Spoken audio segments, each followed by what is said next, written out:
하나님의 말씀을 보겠습니다. 여기 하나님의 저주. 먼저는 뱀이 여자를 깨물어 선악을 알게 하는 나무를 먹게 하고, 또 남편을 꾀해서 아담 안에서 모든 사람이 죽게 되었습니다. 죽은 자 되었습니다. 그러나 하나님께서는 저주를 남자나 아담이나 그의 아내 여자에게 저주를 하지 않았습니다. 우리 창세기 3장에는 이 타락장인데, 타락했을 때 하나님께서 저주를 2번 하신 것 같아요. 그 저주가 무엇인지 한번 성경절을 보겠습니다. 창세기 3장 14절입니다. 여호와 하나님이 뱀에게 이르시되 내가 이렇게 하였으니 선악을 알게 하는 나무를 먹게 했죠. 선악을 알게 하는 나무를 먹게 했다는 말은 하나님같이 되게 하겠다고. 예.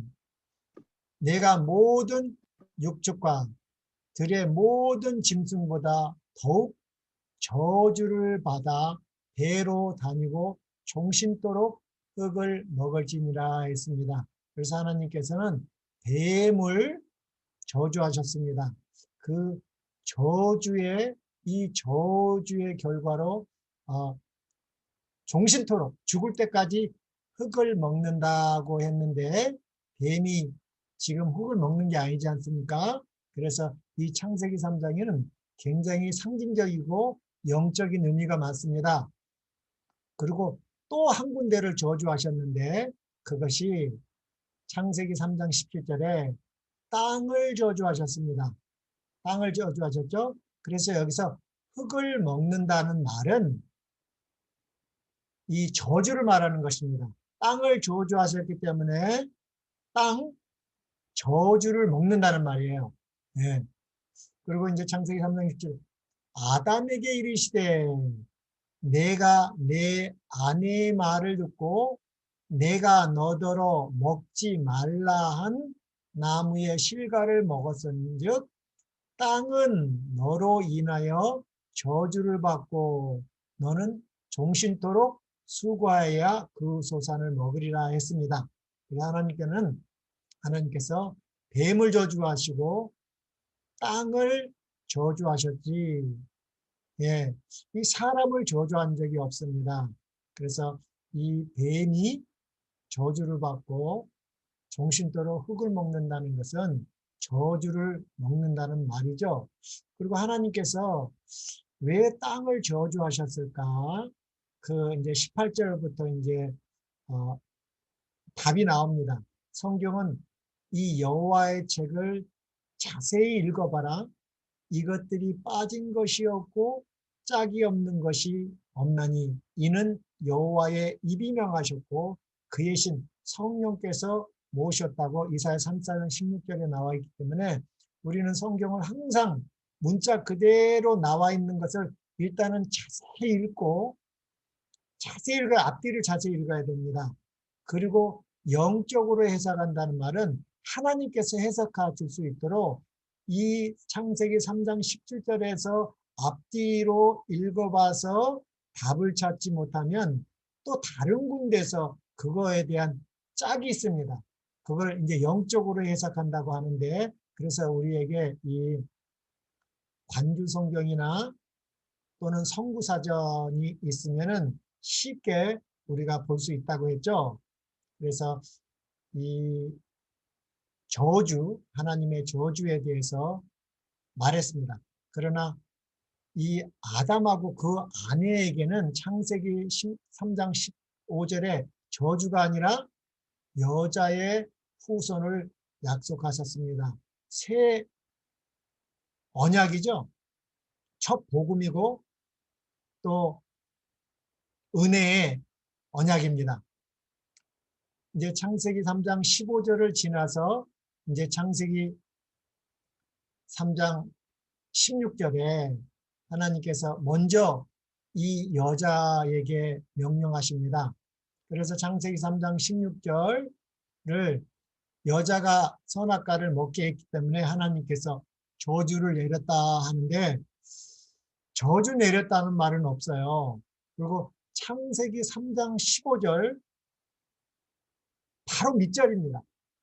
창세기 3장 15절은 여자의 후손을 약속하셨는데 앞뒤를 읽어보면 그게 답이 나오게 되어 있습니다. 우리 성경으로 다시 한번 돌아가서 창세기 3장 15절 내가 여호와 하나님께서 너 뱀으로 여자와 원수가 되게 하고 여자의 후손은 여자의 후손과 원수가 되게 하리니 여자의 후손은 내 머리를 상하게 할 것이요 너는 그의 발꿈치를 상하게 할 것이니라. 뱀에게 저주를 하시고 창세기 3장 15절은 뱀에게 하는 말입니다. 그러나 이제 아담하고 그 아내는 듣고 있었겠죠. 이 하나님께서 이 여자의 후손과 뱀과의 선악의 대쟁투를 선포하셨습니다. 그러면 이 여자의 후손이 어떻게 뱀의 머리를 상하게 할까요?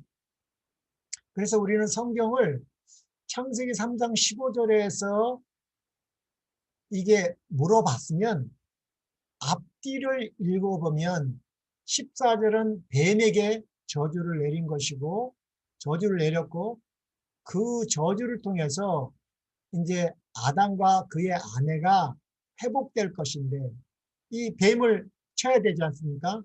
그걸 어떻게 이기실 것인지를 3장 16절에 나와 있습니다. 이 3장 16절이 창세기 3장 15절에 대한 구체적인 답이고 그러나 우리가 타락함으로 하나님의 생명을 잊어버리고 육체의 생명만 가지게 됐습니다. 그 육체의 생명만 가진 사람들은 에덴 동산에 살 수가 없어요. 그래서 하나님께서 이제 에덴 동산에서 내보내면서 이제 이 17절, 18절 이렇게 설명하시는 거거든요. 그거에 대한 자세한 설명을 한번 또 보겠습니다.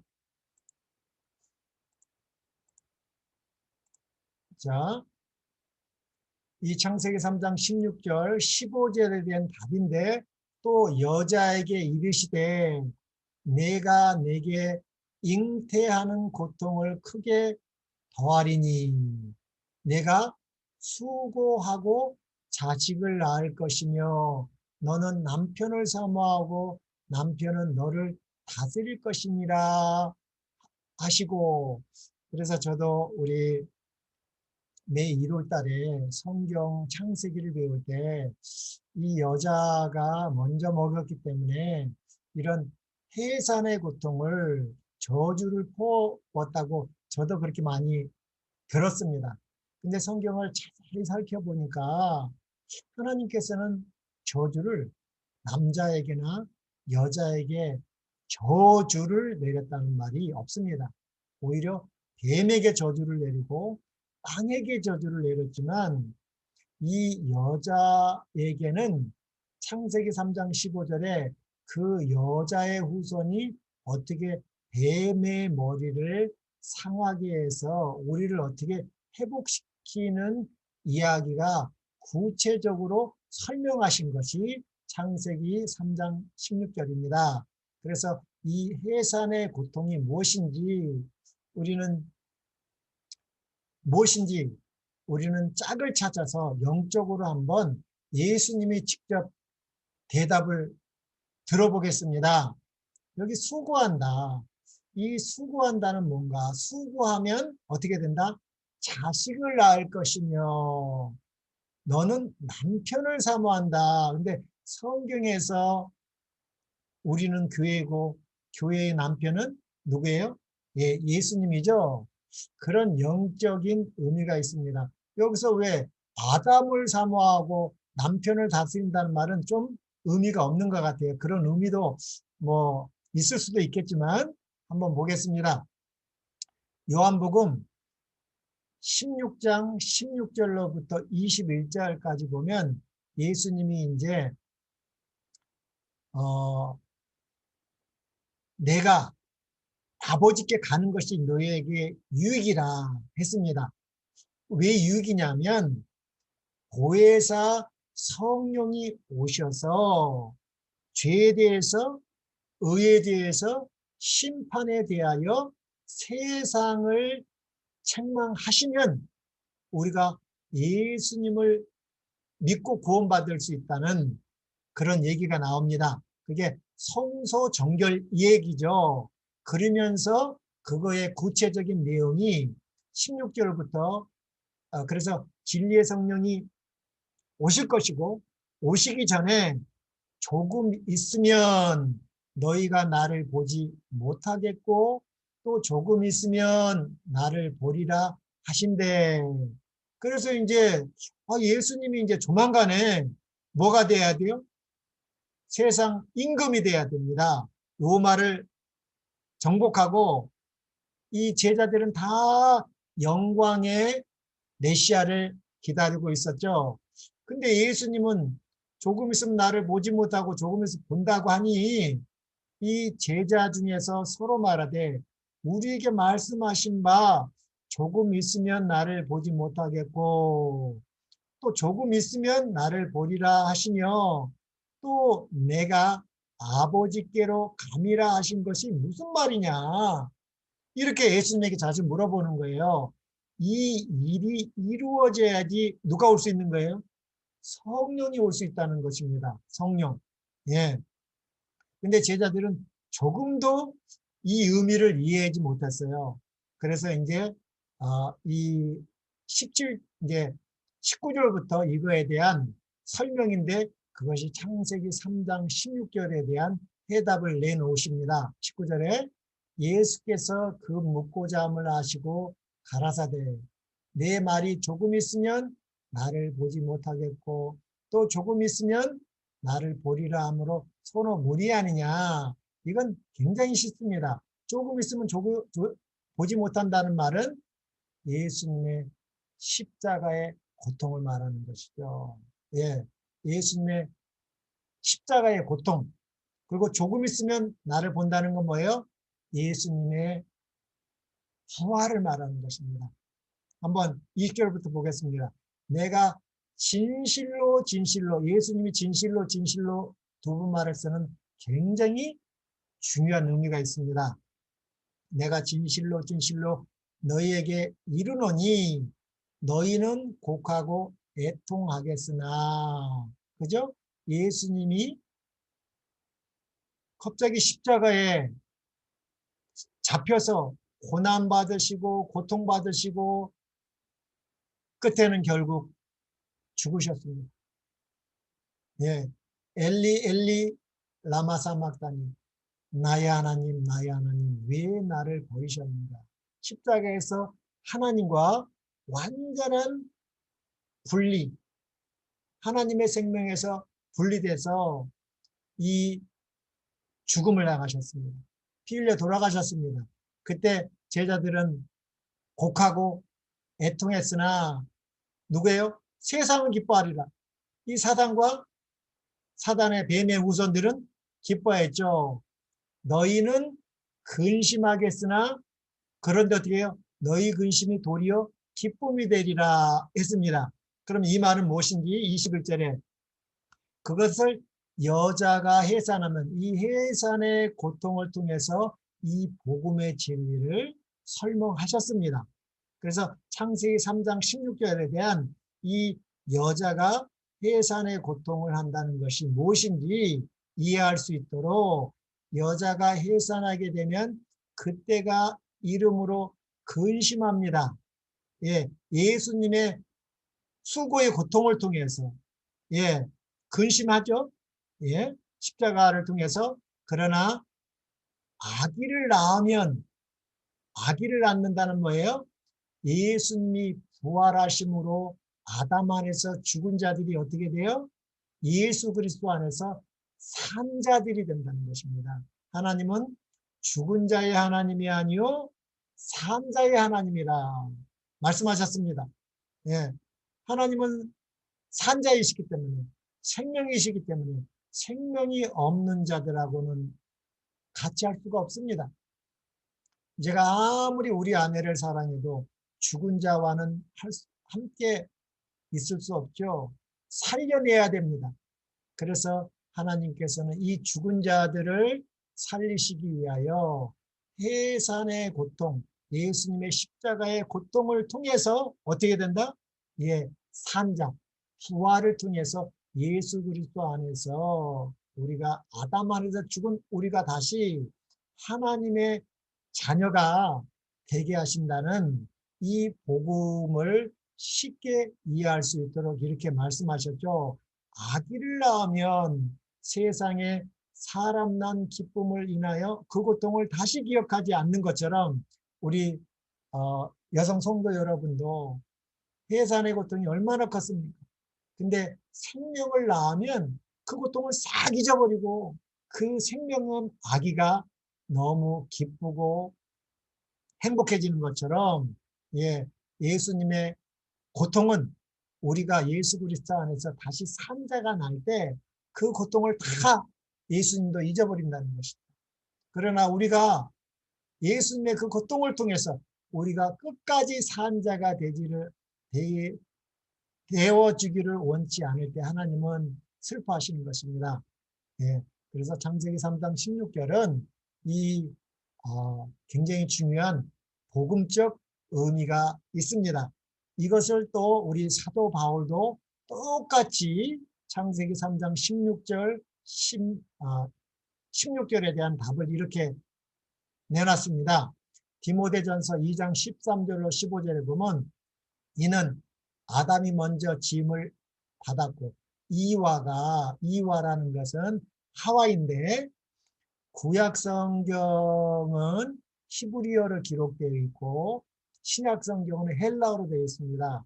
그래서 이 하와를 헬라어로 음역하면 이와가 됩니다. 이와가 그 후며 아담이 끼임을 보지 아니하고 여자가 끼임을 보아 죄에 빠졌습니다. 그래서 창세기 3장 15절 여자의 후손을 약속하시고 그거에 대한 답을 또 이렇게 했습니다. 그러나 여자들이 만일 정결로서 믿음과 사랑과 거룩함에 거하면 그 뭐요? 해산함으로 구원을 얻으리라. 예수님의 이 해산의 수고의 고통을 통해서 우리 죄가 어떻게 되는 거예요? 우리 죄가 용서를 받고 용서받은 거로 끝나는 것이 아니라 예수님의 부활로 우리가 예수 그리스도 안에서 산자가 되어야 되는 것입니다. 산자가 되어야 되는 것이죠. 그래서 하나님은 하나님께서는 이 아브라함의 하나님이라고 할 때 아브라함과 이삭과 야곱의 하나님이란 말은 예수님의 부활에 대한 것이라고 우리 마태복음, 마가복음, 누가복음 이 세 복음서에서 저번에 공부를 했습니다. 그래서 우리가 다 예수 그리스도 안에서 산자가 될 때 예수님의 십자가의 이 고통은 기쁨이 될 수 있는 것입니다. 꼭 이 의미를 깨달으신 모든 성도님 되기를 바라겠습니다. 그리고 이 창세기 3장 15절에 나와 있는 이것이 어떻게 해결되는지가 이제 24절에 나와 있는데 24절 되기 전에 다른 거 하나 보겠습니다.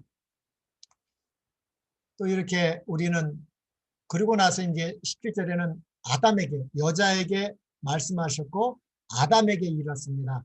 아담에게 이르시되 내가 내 아내의 말을 듣고 내가 너더러 먹지 말라 한 나무의 실과를 먹었은즉 땅은 너로 인하여 저주를 받고 너는 존심토록 수고하여야 그 손을 먹으리다. 그래서 우리의 수고는 종신해야지 수고가 그칩니다. 그래서 우리는 이 수고가 그치려면 종신해야 되는데 어떻게 종신해야 돼요? 그리스도 안에서 우리 자아가 죽을 때 이 수고가 거친다는 것입니다. 예. 그래서 우리 누가복음에도 나와 있고 또 어디에 나와 있습니까? 마태복음에도 나와 있고 이게 참 이 말이 여러 군데 나와 있어요. 이렇게 한번 보겠습니다. 누가복음 14장 27절에도 누구든지 자기 십자가를 지고 나를 따르지 않는 자는 능히 내 제자가 되지 못하리라. 이런 말이 무슨 말인가? 이걸 여러 번 이렇게 예수님께서 얘기를 하셨거든요. 마태복음에도 하시고 이렇게 말씀하셨는데 한번 그 의미를 또 한번 찾아보겠습니다. 마태복음 16장에도 이렇게 나왔어요.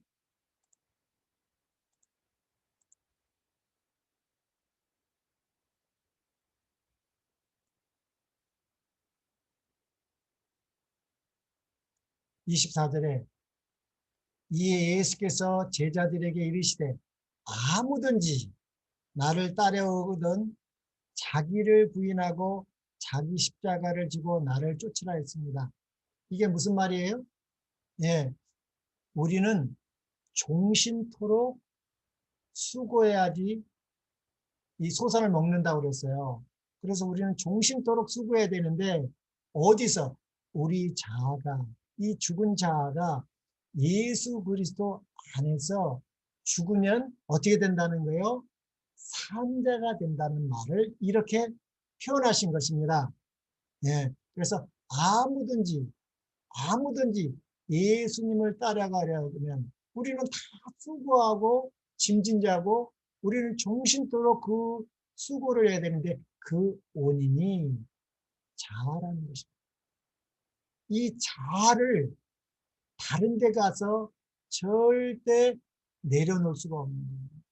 이 자아 방종 때문에 우리는 수고와 고통이 있기 때문에 이 자아라는 죄는 예수님의 십자가 외에는 해결될 수 없다는 거예요. 예, 자기 십자가를 지고 그래서 예수님께서는 또 마태복음에도 같은 말씀을 하셨습니다.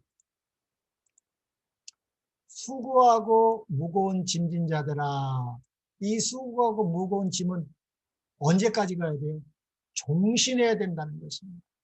이 종신 동안 이 수고한 짐을 지고 우리가 어떻게 살겠습니까? 그러나 이 수고하고 무거운 짐, 이 자아는 누구만 받아줄 수가 있어요?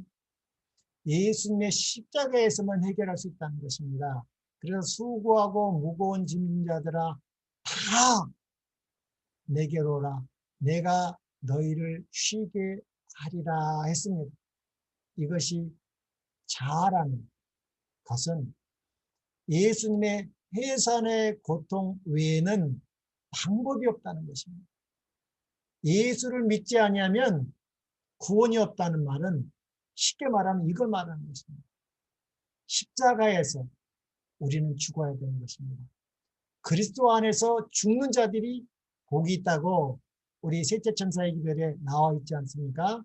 이 자아를 십자가에 내려놓을 때 그래서 자아가 죽으면 나는 마음이 온유하고 겸손하니 나의 멍에를 보고 내게 배우라. 그리하면 네 마음이 쉼을 얻으리라 했는데 이 나의 멍에가 뭐냐면 창세기 3장 15절에 나와 있는 은혜의 언약이 예수님이 죽고 부활하시고 우리의 모든 죄를 하늘로 옮기시고 하나님께서 그거에 대한 하나님의 의로 인치시면 성령께서 우리 마음에 새 언약을 성취하신다는 것입니다. 이 나의 멍에. 그래서 새 언약, 이 성취된다는 거죠.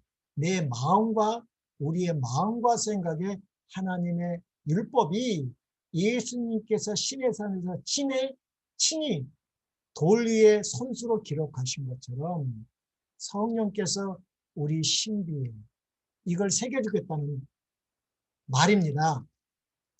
그래서 우리 에스겔서에도 이것을 똑같이 이렇게 나와 있습니다. 잠깐 제가 에스겔서에서 찾아서 성경으로 보여드리겠습니다. 에스겔서, 제가 이거를 찾아놓지 않았는데,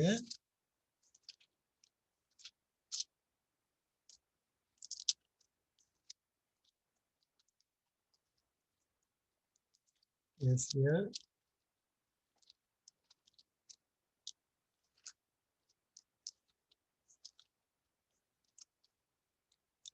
에스겔서 36장을 제가 잊어버렸습니다. 에스겔서 36장 25절로부터 이렇게 나와 있습니다. 맑은 물로 너에게 뿌려서 너희를 정결케 하되 곧 너희 모든 더러운 것에서와 모든 우상을 섬김에서 너희를 정결케 할 것이며, 또 새 영을 너희 속에 두고 새 마음을 너희에게 주되 너희 육신에서 굳은 마음, 돌 같은 마음을 제하고 부드러운 마음을 줄 것이며, 또 내 신, 이거 하나님의 신발이 아니라 누구예요? 성령을 너희 속에 두어 너희로 내 율례를 행하게 하리니 너희가 내 규례를 지켜 행할지니라. 이것이 새 언약의 성취를 말하는 것이고, 이거 정결하게 한다는 것은 우리 자아가 십자가에서 못 박히는데 어디서요? 이게 성소 정결이라는 것입니다. 우리가 이 자아가 죽는 데서는 성소에 가야 된다는 거예요. 그 성소에서 우리가 죄를 해결하시고 하나님께서 우리와 임마누엘 하겠다는 말을 주시는 것입니다. 그래서 우리 요한계시록 14장 13절에 이 말이 나와 있습니다. 또 내가 들으니 하늘에서 음성이 나서 가로되 뭐하라? 기록하라는 것입니다. 이 세 천사의 기별을 증거한 사람들에게 무슨 축복이 있는지 기록하라. 자금 이후로 뭐요? 주 안에서 죽는 자리 복이 있도다 하심에 성령이 가라사대 그러하다. 저희의 수고를 그치고 시리니 이는 저희의 행한 일이 따름이라 하시더라. 여기에 창세기 3장 17절에 하면 종신토록 수고가 이 셋째 천사의 기별에 믿음으로 말미암은 의를 시킨 자들에게 성취된다는 것입니다. 그것이 뭐예요? 기록하라고 그러는데 주 안에서 죽는 자들. 그래서 예수님께서는 수고하고 짐진 자들아 나에게 오라. 네, 그것이 창세기 3장 15절의 여자의 후손이고 예수님의 해산의 고통을 통해서 예수 그리스도 안에서 우리가 삼자가 되게 하신다는 성령으로 새 언약을 성취함으로 우리의 수고가 그치고 시리니 이는 저희의 행한 일, 이 죽은 자들이 행한 일이 뭐예요? 부활의 자녀가 된다는 것입니다. 네. 그래서 이 창세기 3장 15절에 대한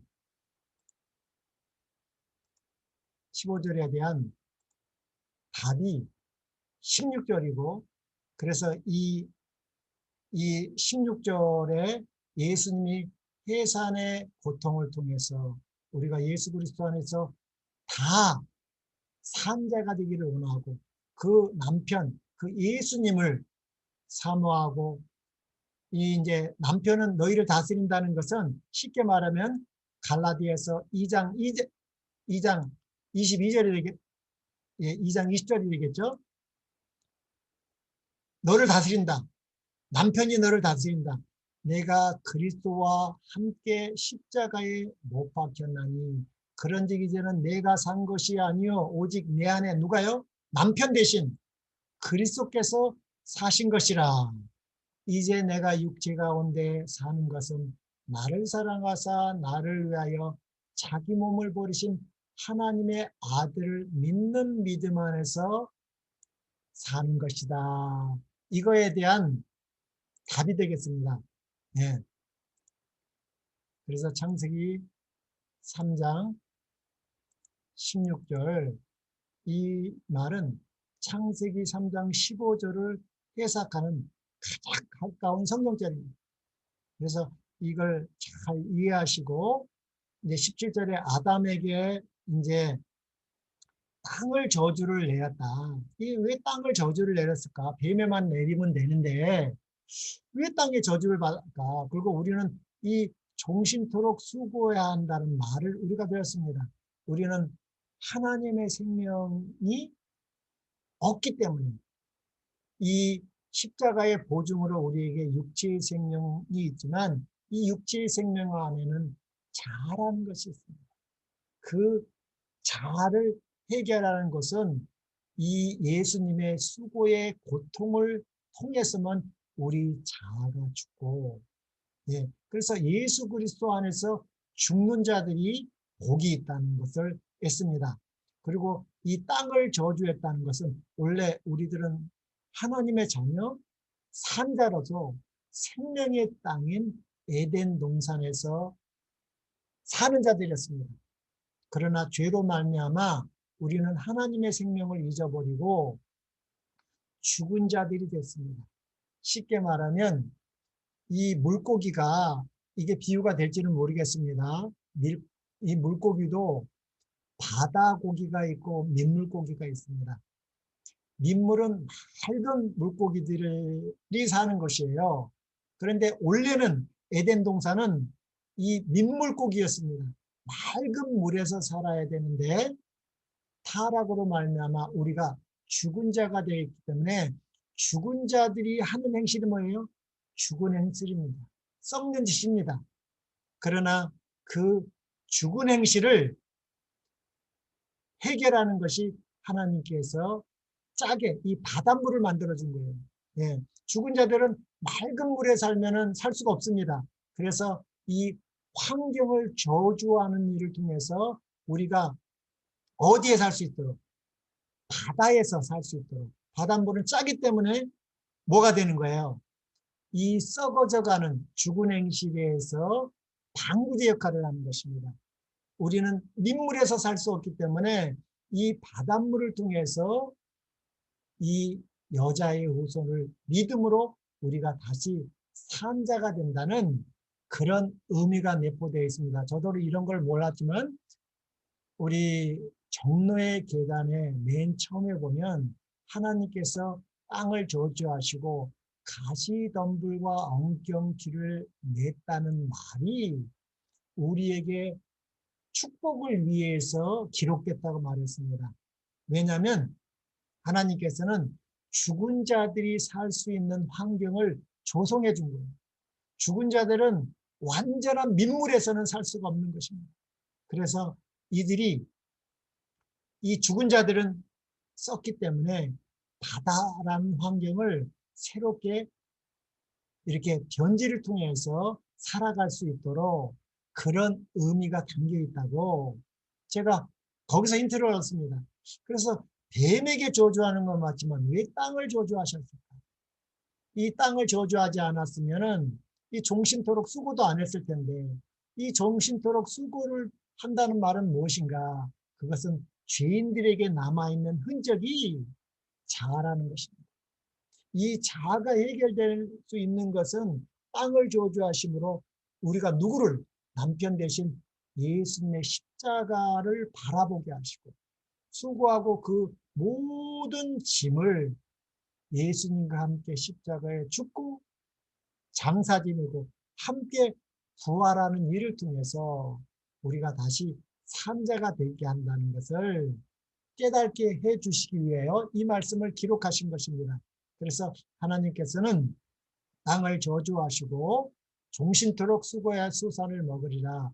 땅이 내가 가시덤불과 엉겅퀴를 낼 것이다. 그래서 우리가 타락을, 죽은 자이지만 이 도덕적으로 타락을 막을 수 있는 방편으로 주셨을 뿐만 아니라 이 수고를 통해서 우리가 예수 그리스도를 바라보게 하셨다는 거예요.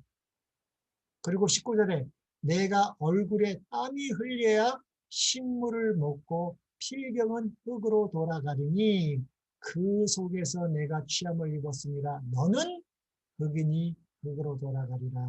여기서 너는 아담입니다. 아담뿐만 아니라 아담 안에서 죽은 우리 모두는 하나님 시각에는 구속의 경륜이 발표되지 않았다면 우리는 흙인 것입니다. 예, 흙인, 먹는 날에는 죽는다는 말은 이 흙인 것이고, 그러나 이 구속의 경륜을 통해서 다시 우리가 예수 그리스도 안에서 산자가 된다는 것을 창세기 3장 15절 말씀을 16, 17, 18, 19절을 통해서 아담에게 가르쳤고, 아담은 이 창세기 3장 15절의 말씀을 깨달았습니다. 그래서 진정으로 회개한 것을 보여주는 것이 창세기 3장 20절입니다. 예, 너는 흙이라는 것을 알았습니다. 아담과 아담의 후손, 여자는 자기가 직접 먹었죠. 다 흙이라는 것을 알았지만 창세기 3장 15절에 나타나는 그 여자의 후손이 어떻게 다시 우리를 하나님의 형상으로 회복될 것을 진정으로 회개하고 믿은 결과가 아담이 그 아내의 이름을 바꿨습니다. 하와로 바꾼 것입니다. 원래 아담의 아내의 이름은 하와가 아니라 여자였습니다. 아담이 타락하지 아니하였으면 그 아내의 이름은 영원히 여자였을 것입니다. 그래서 이 성경에는 이름을 바꿉니다. 야곱이 이름이 뭐로 바뀌어요? 이스라엘로 바뀌는 것처럼, 호세아가 여호수아로 바뀌는 것처럼 그 이름을 바꾼다는 굉장한 의미가 있습니다. 그래서 창세기 3장 15절의 내용을 아담과 그의 아내는 이 선악의 대전투를 통해서 다시 회복될 것을 진심으로 회개하고 하나님의 용서를 구하는 마음으로 아내의 이름을 하와라고 이름하였습니다. 하와는 직역하면 생명이라는 말입니다. 생명. 네. 흙이었는데, 생명이 되게 하신다는 것이나, 그래서 하와라는 이름을 하셨으나, 그러나 하나님께서는 그걸 뭐라고 그러세요? 그는 모든 산자의 어미가 되리라고 다시 말씀하셨어요. 아담은 그의 아내의 이름을 직역하면 생명이라 이름하니까 생명이 아니라 그는 모든 산자의 어미가 되리라. 이 산자는 누구예요? 예, 예수 그리스도시죠. 예, 그래서 이 창세기 3장 15절에 이 모든 산자의 어미가 된다는 것은 여자를 통하여 산자가 탄생할 것이며 그 산자를 통하여 아담 안에서 죽은 자들이 산자가 될 것을 예언하는 말입니다. 예, 창세기 3장 20절은 그거에 대한 성취를 말하는 것이죠.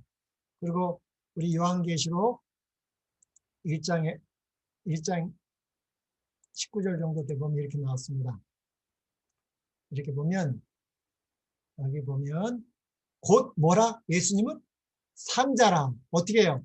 내가 전에 죽었느라 볼지어다 이제 세세토록 살아 있어 사망과 음부의 열쇠를 가졌다는 것입니다. 예수님의 해산의 고통을 통해서, 죽는 일을 통해서 우리가 예수 그리스도 안에서 어떻게 해요? 산자이신 예수님을 통해서 아담 안에서 죽은 자들이 산자가 될 것을 예언하는 말을 또 요한계시록에도 이렇게 나와 있는 것입니다. 그래서 이 창세기 3장은 정말 우리가 온전히 깨달아야 됩니다. 이 창세기 3장 15절 이 여자의 후손을 모르면 남은 자손이 아닙니다. 요한계시록 이 여자의 후손은 이 말은 구약에 한 번, 신약에 한 번 나옵니다. 그것의 짝이 요한계시록 12장 17절 제가 말한 대로 예언된 교회가 있습니다.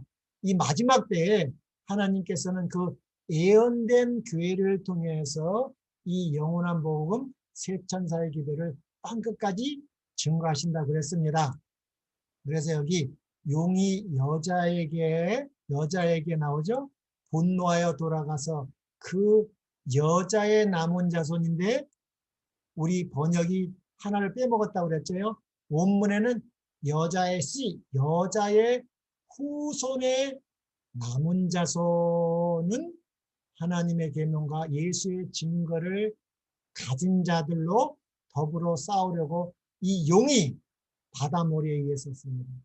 이 용이 싸우는 세력은 여자의 후손의 남은 자손들과 싸우지 뱀의 후손들하고 싸우지 않는다는 것을 우리는 기억해야 되고, 여기서 여자의 후손의 남은 자손, 이것이 이제 우리 다른 성경에는 한번 보겠습니다. 창세기 요한계시록 12장 17절에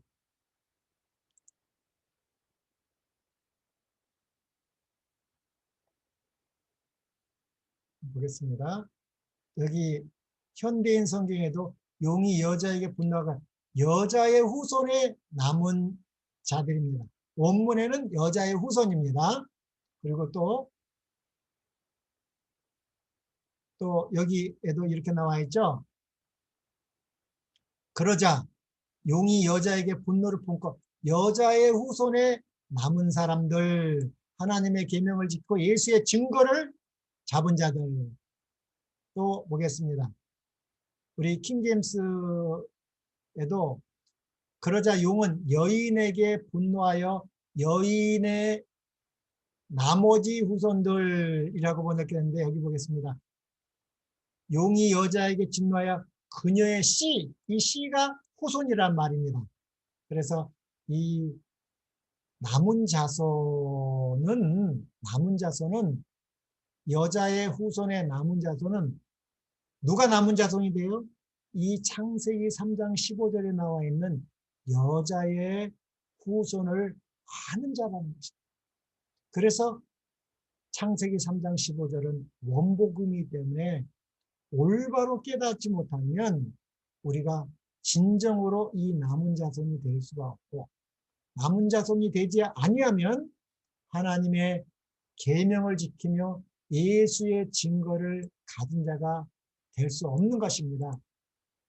그래서 우리 성경에는 구원 사상이 나와 있는데 그 구원 사상이 우리 로마서 사도 바울은 이사야서를 인용해서 이렇게 말합니다. 이사야 선지자의 기록된 말을 인용해서 사도 바울은 또 이사야가 이스라엘에 관하여 외치되 이스라엘 무자손의 수가 비록 바다의 모래가 될지라도 누구만 구원받는다? 이 남은 자만 구원을 얻으리니. 성경에는 이 남은 자 자손이 이 노아가 8 식구가 남은 자손의 그 시작을 통해서 이 마지막 이 라오디게의 남은 자손을 통해서 예수님의 재림을 증거하는 자들이라고 증거하고 있습니다. 그래서 우리는 참 이 창세기 3장 15절에 나와 있는 이 여자의 후손에 대해서 다른 깨달음을 가져야 되고, 이 여자의 후손에 대해서, 그리고 창세기 3장 16절, 17절, 18절, 19절은 정말 창세기 3장 15절에 대한 해석이고 이 해석을 잘 해야 되고 그래서 이 아담이 우리 영감의 글에는 이 아담이 진정으로 회개하고 하나님께 돌아갔다는 말이 있습니다. 그러나 우리는 이 우리 영감의 글을 통해서 성경을 온전히 더 이해할 수 있는 것입니다.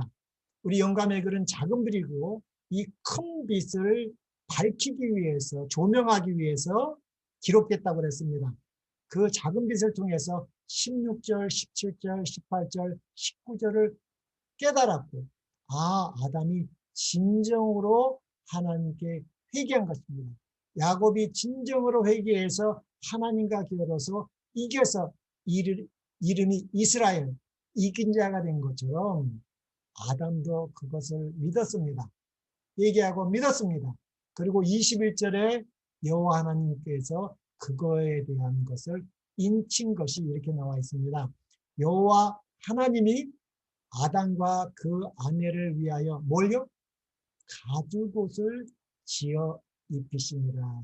하나님께서는 창세기 3장 20절에 하나님과 겨뤘습니다. 진정으로 통회하고 회개하고 자기 죄 때문에 예수님의 해산의 고통이 있고 그것이야말로 우리 자가 예수 그리스도 안에서 죽고 우리가 새 언약 관계에 들어갈 수 있다는 것을 오직 죽은 자가 하는 것이 뭐예요? 믿음입니다. 그 믿음을 여호와 하나님께서 보시고 아담과 그의 아내를 위해서 이 가죽옷을 지어 입히셨다는 말입니다. 이 가죽이 무슨 가죽일까요? 돼지 가죽일까요? 말 가죽일까요? 하마 가죽일까요? 코끼리 가죽일까요? 분명히 가죽옷을 입히려면 뭐가 있어야 돼요? 짐승이 죽었습니다. 이 짐승이 뭘까요? 그런데 24절에 보니까 여기가 그룹들이 있는 이 성소라는 것을 알았습니다. 이 성소에 뭐가요? 이 죄인이 하나님을 만날 수 있는 장소가 성소인데 거기에는 뭐가 준비되어 있었기 때문에 창세 이후로 죽임을 당한 어린 양이 있기 때문에 우리 사도 요한은 요한계시록 몇 장입니까? 13장 8절에 이렇게 나와 있습니다. 이 창세기 3장 21절에 그 지금 죽은 짐승에 대해서 이렇게 말하고 있습니다. 죽임을 당한 어린 양의 생명책에 창세 이후로 농명되지 못하고 이 땅에 사는 자들은 다 짐승에게 경배하리라 했습니다. 이것은 다른 번역은 아닙니다. 원래 우리 구역 성경에는 창세 이후로란 말이 이 원문 성경에는 이 점 토시가 없습니다. 그래서 이렇게도 번역될 수 있지만 성경 66권 전체 사상을 보면은 창세 이후로가 앞으로 가야지 맞습니다. 창세 이후로 죽임을 당한 어린 양이 나와 있습니다. 창세 이후로 죽임을 당한 어린 양이 누구예요? 창세기 3장 21절을 말하는 것입니다. 그래서 이것을 번역을 이렇게 뒤집었죠. 그래서 이게 영혼 불멸설 사상을 그리고 또 창세 죽임을 당한 어린 양의 생명책에 창세 이후로 농명됐다. 믿기만 하면은 어떤 짓을 해도 구원받는 날은 만민 구원서를 여기서 만들어내는 것입니다. 그래서 우리가 이것도 다른 성경에 보면 이것이 올바로 번역되어 있습니다. 우리 한번 보겠습니다. 여기 우리 현대인 성경에도 세상이 창조된 이후 죽임을 당한 어린 양, 이것을 믿을 때 생명책의 이름이 기록되는 것입니다.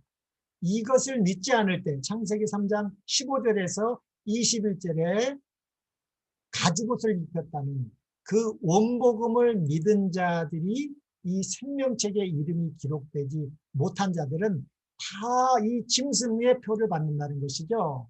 예. 또 한번 보겠습니다.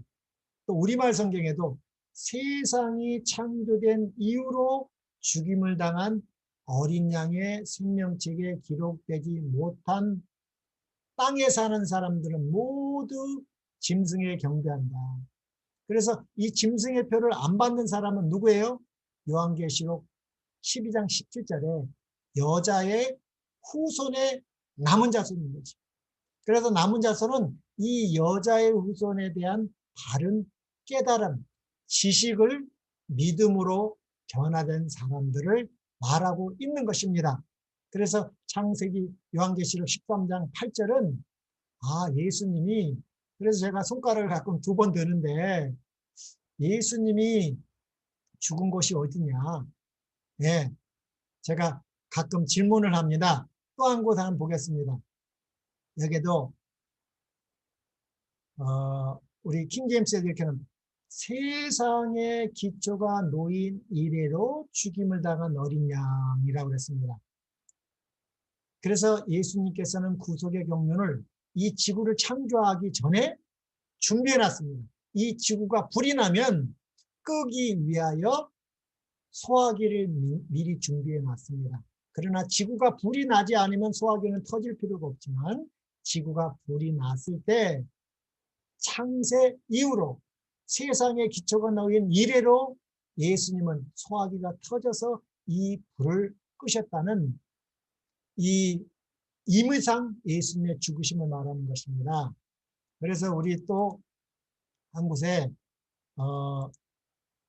예수님께서 이렇게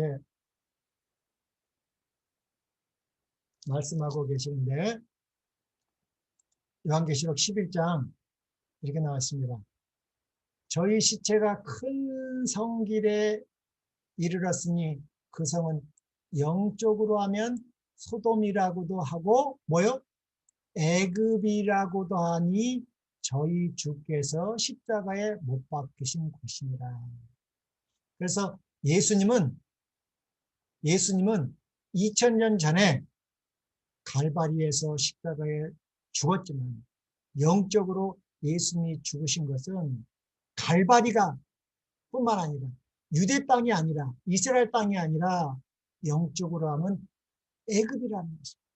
아담이 선악을 알게 하는 나무를 먹음으로 아담 안에서 우리가 타락했을 때 이 죄의 세상이 애굽이었고 그 애굽에서 우리 모세가 타락한 지 2500년이 지난 후에 하나님의 계시를 통해서 이 창세기를 기록했다는 것을 우리는 명심해야 됩니다.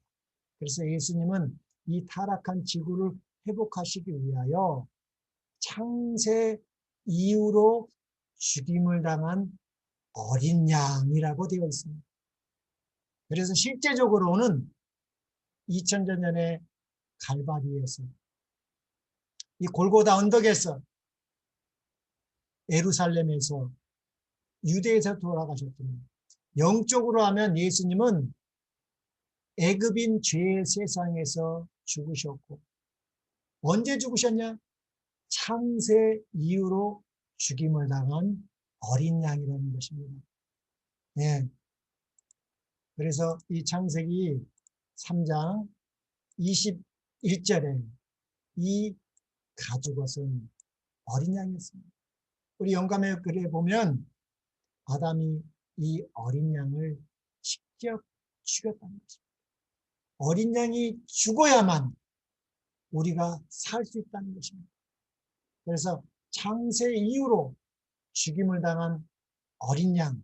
그래서 하나님께서는 그들을 죽은 자이기 때문에 죽은 자는 산자의 땅에서 살 수 없다고 그랬습니다. 에덴 동산은 산자의 땅입니다. 그들을 어디에요? 죽은 자가 살 수 있는 민물고기가 맑은 물에서 살아야 되지만 민물고기가 무슨 죽은 물고기가 돼서 썩지 말라고 하나님께서 땅을 저주하시고 바닷고기가 되게 하셨습니다. 이 바닷고기가 다시 민물고기로 올라올 수 있도록 이들을 생명의 땅인 에덴 동산에서 내어줘 주시고 다시 이 가죽옷이 무엇이냐? 24절에 성소를 설치하신 것입니다. 이 성소에 가야지만 이 죽은 자가 하나님과 만날 수 있는 것입니다. 예, 거기에는 뭐가 준비되어 있기 때문이에요. 이 가죽옷. 창세 이후로 죽임을 당한 어린 양이 준비되어 있다는 것입니다.